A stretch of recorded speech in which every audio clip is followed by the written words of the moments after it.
waxaan salaamayaa ugu horeyntii shacabka Soomaaliyeed meel walba ay joogaan 23 February 2017 ayaa la ii magacaabay xilka ra'iisul wasaarenimada qiyaastii 1247 maalmood ayaa ka soo wareegtay muddadaas 3 sano iyo barka ah waxaan dalka Soomaaliyeed ugu adeegayay daacadnimo karti iyo hufnaan anigoo aaminsan inay ahayd waajib dalkayga iyo dadkayga iga saaran muddadaas xukuumadda iyo aniguba waxaan ku guuleysanay howlo waaweyn waxaa ka mid ahaa inaan dib u habeyn ballaaran oo dhaxalgal ah ku samayno ciidamada qaranka oo maanta soo gaaray meel ay u diyaarsan yihiin inay la wareegaan amniga guud ee dalka inaan dib u habeyn ballaaran ku samaynay nidaamka maaliyadda dalkeenna oo dunidu noo soo istaagtay soo celinay kalsoonidii uu caalamku nagu qabay kuna qabay hay'adaheena dhaqaale oo inoo saamaxday in laynaga cafiyo deyn lagu lahaa dalkeenna muddo dheer dadaalkaasi waxa uu ku dhacay soo jeed iyo iyadoo la geliyey wakhti badan waxaan la dagaalanay musuqmaasuqa waxaan gudbinay shuruucdii ugu badnaa ee xukuumadda ay gudbiso waxaan ku guuleysanay mushaarka shaqaalaha bixinteeda iyo mushaarka ciidanka oo bil walba laga soo bilaabo Janaayo 2017 uu qof waliba qaatay waxaan ku guuleysanay dowlad wanaag iyo amaano waxaan ku guuleysanay annagoo dib u soo nooleynay sharaftii ummadda Soomaaliyeed si loo ilaaliyo dhammaan guulahaas ay xukuumadda iyo shacabka Soomaaliyeed gaareen dhammaan shacabka Soomaaliyeed oo qayb ka ahaa rabana in la sii joogteeyo waxaa laga maarmaan ah ilaalinta nidaamka awood isku wareejinta dalka oo si dimuqraadi ah u dhacda anigoo gudanaya waajibka arrinkaas iga saaran ayaan xukuumadda faray inay ka shaqeyso in dalku aado doorasho lagana fogaado muddo kororsi oo dhalin kara khalkhal siyaasadeed mid amni iyo mid dhaqaale waxaan ka shaqeynay isu keenidda dowlad goboleedyada iyo dowladda federaalka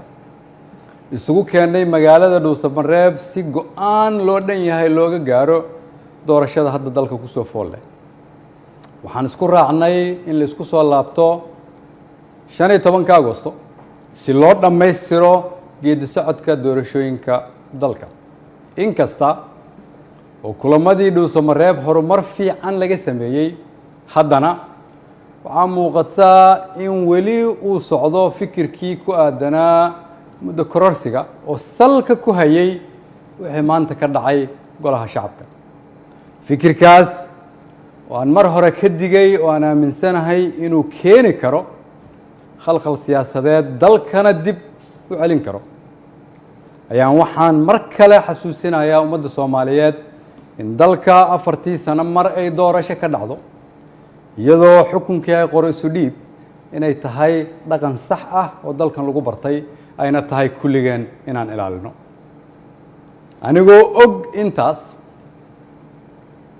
anigoo og in wixii maanta golaha shacabka ka dhacay ay ahaayeen sharci darro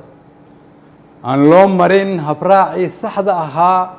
ee xilka qaadis xukuumadeed anigoo og inaanay ku jirin ajandaha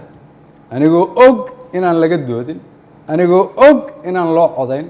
anigoo og inaanay waafaqsanayn dastuurka iyo shuruucda dalka haddana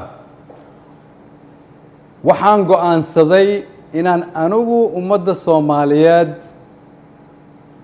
u noqdo tusaale oo aan iska casilo xilka aan ummadda Soomaaliyeed u hayay anigoo dhowraya midnimada dalka iyo inaan dib loogu laaban burbur iyo dhibaato si aan ugu tiro shacabka Soomaaliyeed qaybna aanan uga noqon khalkhal iyo dib u dhac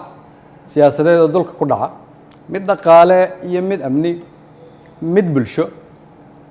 ayaan sida ummadda Soomaaliyeed ugu baratay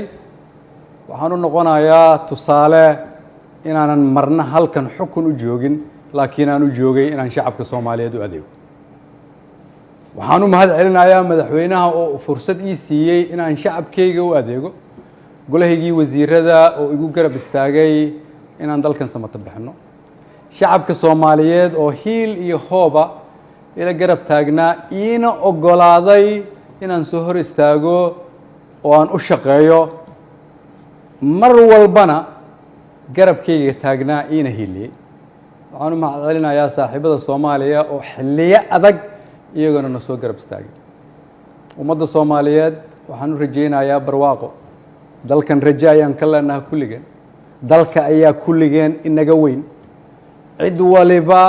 waa inay aqbashaa in dalka loo turo maanta waa maalinteydii aniga ayaa u turay dalka shacabka Soomaaliyeed meel walba ay joogaan waxaan leeyahay